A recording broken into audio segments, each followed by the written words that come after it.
In Hi, this is Swathiramya, Assistant Professor, AIDS Department. You're here with me in Operating System and Virtualization lecture series. In the previous class, we were discussing about what is.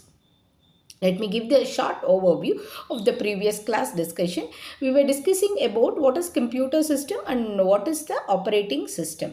Have been discussed about few components of these computer system. The four main components are the hardware, system software, user, and data and procedure. Hardware is nothing but whatever input output devices, CPU, storage, RAM, or all those things will come under the hardware things.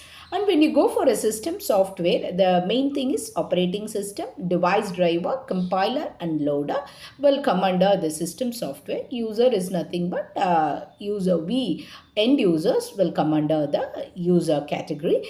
Data is nothing but whatever data we are giving, the data will be stored in some place. The data will be in some particular form. That it can either be a number, text, or image, audio, video, any kind of format, and that will be come under data. Procedures or whatever data we are giving, the data will be processed, and the data will be processed and stored in some place. And to process all those things, you need a set of instruction. Processing instruction, that is called program, that will come under the procedure. These all things we were discussed in previous class. In today's video, we will discuss about the basic block diagram of the computer system. You could see the block diagram in my video, where you can find the users were been in the top layer. Next, user will request or will ask the application programmer for some particular task to be done. For example, when you take we are doing some typing work in the Microsoft, that will come under application program. Text editor, we are typing something, the user is typing something, and it has to be stored in some place, right? It has to be stored in some memory. Okay, so this operating system will help the user to store the data in the memory, and the operating system will help the user to type the data, and it has to be stored in some particular places. So these all overall things will be handled by the operating system. Okay, the user cannot communicate with the hardware directly. Instead of that, you have the intermediate thing, that is called operating system, to handle all those activities. So how, let's see, to understand how all these parts of computer system are connected, let us look at the block diagram of the computer system once again. This diagram will represent the overall structure of the computer and shows how different the component works together in an organized manner. At the lower level of this system, we have the hardware, which includes the, already we discussed what all the things will come under the hardware component. That will be the CPU, memory, input, output devices, and some other peripherals will also come under the hardware things.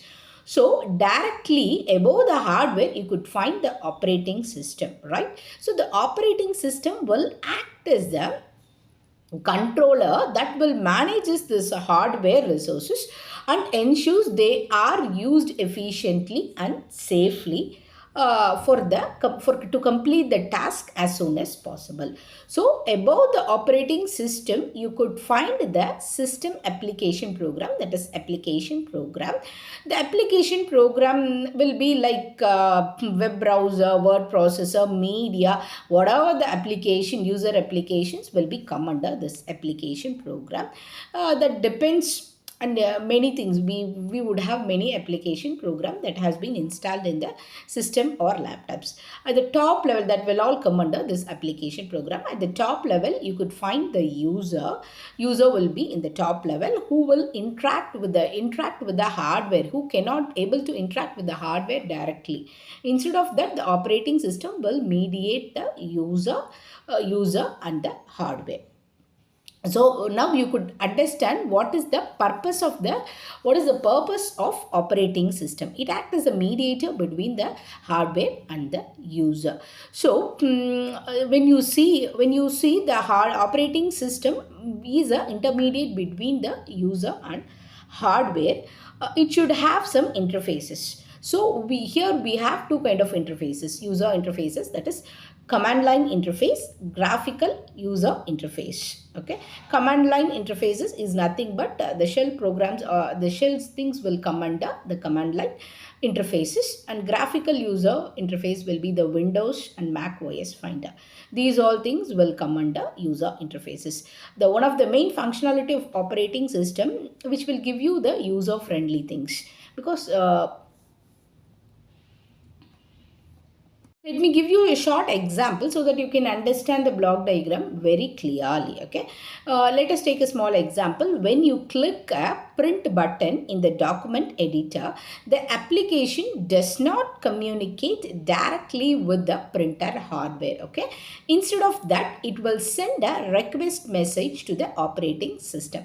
The operating system then communicate with the printer driver and the hardware to complete the printing task. Okay, this layered approach simplifies the system usage and prevents the error. The ultimate goal of this layering will helps you to use the CPU or the hardware in an effective way and to reduce the error. Okay, with this I will wind up my video. In the next video we will discuss about what actually the operating system and the overview of the operating system.